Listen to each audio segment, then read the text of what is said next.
ಗೆಳೆಯರೇ, future life YouTube ಚಾನಲ್ಗೆ ನಿಮ್ಮೆಲ್ಲರಿಗೂ ಸ್ವಾಗತ.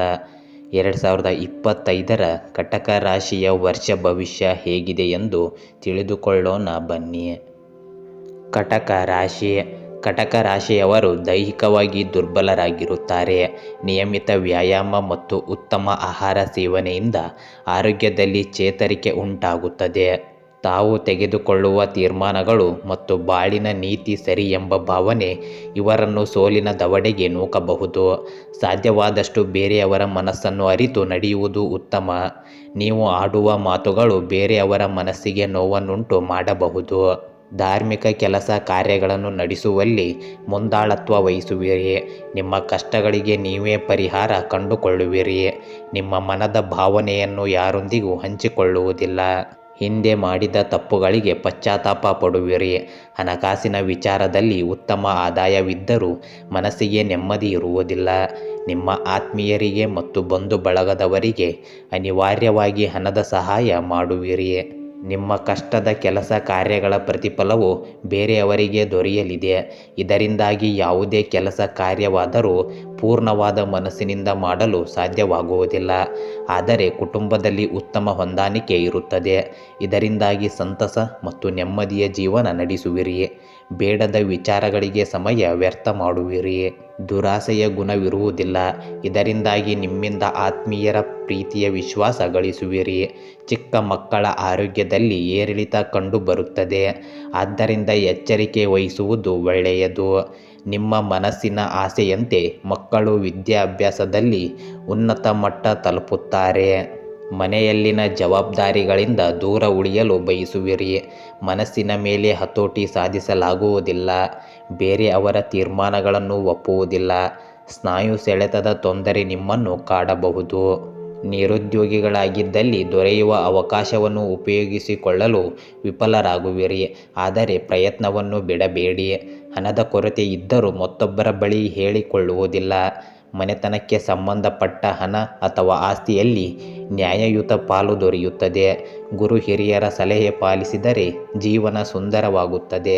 ಗೃಹ ನಿರ್ಮಾಣದ ಕಾರ್ಯ ನಿಧಾನವಾಗಿ ಸಾಗುತ್ತದೆ. ಹೆಣ್ಣು ಮಕ್ಕಳ ಜೀವನದಲ್ಲಿ ಅದ್ಭುತವಾದ ವಿಚಾರಗಳು ನಡೆಯಲಿವೆ. ಅವರಿಗೆ ಉದ್ಯೋಗದಲ್ಲಿ ಉನ್ನತ ಪ್ರಗತಿ ದೊರೆಯುತ್ತದೆ. ಅವಿವಾಹಿತರಿಗೆ ಪರಿಚಯಸ್ಥರ ಸಹಾಯದಿಂದ ವಿವಾಹ ನಿಶ್ಚಯವಾಗುತ್ತದೆ. ಮಕ್ಕಳ ವಿಚಾರದಲ್ಲಿ ದಂಪತಿಯ ನಡುವೆ ವಾದ ವಿವಾದ ಉಂಟಾಗಬಹುದು. ಅನಗತ್ಯವಾಗಿ ಉದ್ಯೋಗ ಬದಲಿಸುವ ನಿರ್ಧಾರಕ್ಕೆ ಬರುವಿರಿ. ಹಣದ ಕೊರತೆಯಿಂದ ಹೊರಬರಲು ಬಿಡುವಿನ ವೇಳೆಯಲ್ಲಿ ಮತ್ತೊಂದು ಉದ್ಯೋಗಕ್ಕೆ ಸೇರುವ ಸಾಧ್ಯತೆಗಳಿವೆ. ಸೇವಾ ಸೌಲಭ್ಯ ಒದಗಿಸುವ ಉದ್ಯೋಗದಿಂದ ಕೇವಲ ಆದಾಯವಲ್ಲದೆ ಉನ್ನತ ಗೌರವ ದೊರೆಯುತ್ತದೆ. ವಿವಾಹಿತರ ಜೀವನದಲ್ಲಿ ಶುಭ ಘಟನೆಗಳು ನಡೆಯಲಿವೆ. ಕೌಟುಂಬಿಕ ಜೀವನದಲ್ಲಿ ಸದಾಕಾಲ ಶಾಂತಿ ನೆಮ್ಮದಿ ನೆಲೆಸಿರುತ್ತದೆ. ಕೌಟುಂಬಿಕ ವಿವಾಹಗಳಿದ್ದಲ್ಲಿ ಮಾತುಕತೆಯಿಂದ ಸಾಂಖ್ಯಾಂತಗೊಳ್ಳುತ್ತದೆ. ವ್ಯಾಪಾರ ವ್ಯವಹಾರಗಳಿದ್ದಲ್ಲಿ ಉತ್ತಮ ಆದಾಯ ಇರಲಿದೆ.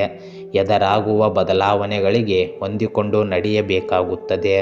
ಹಣಕಾಸಿನ ವ್ಯವಹಾರವಿದ್ದಲ್ಲಿ ಎಚ್ಚರಿಕೆಯಿಂದ ಇರಬೇಕು. ಪ್ರಯತ್ನ ಪಟ್ಟಲ್ಲಿ ಕುಟುಂಬದವರ ಜೊತೆಗೆ ವಿದೇಶ ಅಥವಾ ದೂರದ ಊರಿಗೆ ಪ್ರವಾಸ ತೆರಳಬಹುದು. ಸ್ತ್ರೀಯರಿಗೆ ಅಧಿಕಾರ ಪ್ರಾಪ್ತಿ ಯೋಗವಿದೆ. ಆದರೆ ಅವರ ಆರೋಗ್ಯದಲ್ಲಿ ಏರಿಳಿತವಿರುತ್ತದೆ. ರಕ್ತಕ್ಕೆ ಸಂಬಂಧಿಸಿದ ದೋಷ ಎದುರಾಗುತ್ತದೆ. ರಾಜಕೀಯದಲ್ಲಿ ಇರುವ ವ್ಯಕ್ತಿಗಳಿಗೆ ವಿಶಿಷ್ಟ ಗೌರವ ಮತ್ತು ಪ್ರತಿಷ್ಠಿತ ಸ್ಥಾನಮಾನ ದೊರೆಯುತ್ತದೆ. ಕೋಪವನ್ನು ಹತೋಟಿಯಲ್ಲಿಟ್ಟುಕೊಂಡು ಶಾಂತಿ ಸಂಯಮದಿಂದ ನಡೆದುಕೊಳ್ಳುವುದು ಒಳ್ಳೆಯದು. ಸಾರಿಗೆ ವ್ಯವಸ್ಥೆ ಕಲ್ಪಿಸುವವರಿಗೆ ಉತ್ತಮ ಆದಾಯ ಇರುತ್ತದೆ. ಪಾಲುದಾರಿಕೆ ವ್ಯಾಪಾರದಲ್ಲಿ ಹೊಂದಾಣಿಕೆಯ ಅಗತ್ಯತೆ ಇದೆ. ವಯೋವೃದ್ಧರ ಆದಾಯದಲ್ಲಿ ಯಾವುದೇ ತೊಂದರೆ ಉಂಟಾಗುವುದಿಲ್ಲ. ಆದರೆ ಮಾನಸಿಕ ನೆಮ್ಮದಿಯ ಕೊರತೆ ಇರುತ್ತದೆ. ತಮಗಿಂತಲೂ ಕಿರಿಯ ವಯಸ್ಸಿನವರ ಜೊತೆ ಹೊಂದಾಣಿಕೆ ಇರುವುದಿಲ್ಲ.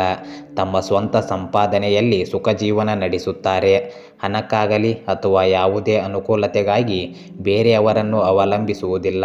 ತಮ್ಮಲ್ಲಿರುವ ಬುದ್ಧಿವಂತಿಕೆಯನ್ನು ಬಂಡವಾಳವನ್ನಾಗಿಸಿಕೊಂಡು ಬಾಳುತ್ತಾರೆ. ಆದರೆ ಮಕ್ಕಳಿಗೆ ಇವರ ಬಗ್ಗೆ ಪ್ರೀತಿ ವಿಶ್ವಾಸ ಹೆಚ್ಚಾಗಿಯೇ ಇರುತ್ತದೆ. ಒಟ್ಟಾರೆ ಎಲ್ಲರೊಂದಿಗೆ ಹೊಂದಿಕೊಂಡು ಬಾಳಬೇಕಾದ ಅವಶ್ಯಕತೆ ನಿಮಗಿದೆ. ಗೆಳೆಯರೇ, ಹೀಗೆ ವರ್ಷ ಭವಿಷ್ಯದ ಜೊತೆಗೆ ದಿನನಿತ್ಯ ನಿಮ್ಮ ರಾಶಿಯ ಭವಿಷ್ಯವನ್ನು ತಿಳಿದುಕೊಳ್ಳಲು ನಮ್ಮ ಚಾನಲನ್ನು ಸಬ್ಸ್ಕ್ರೈಬ್ ಮಾಡಿಕೊಳ್ಳಿ. ನಾಳಿನ ಭವಿಷ್ಯಕ್ಕಾಗಿ ಇಂದಿನ ತಿಳುವಳಿಕೆಯು ನಮ್ಮನ್ನು ಜಾಗೃತಗೊಳಿಸುತ್ತದೆ.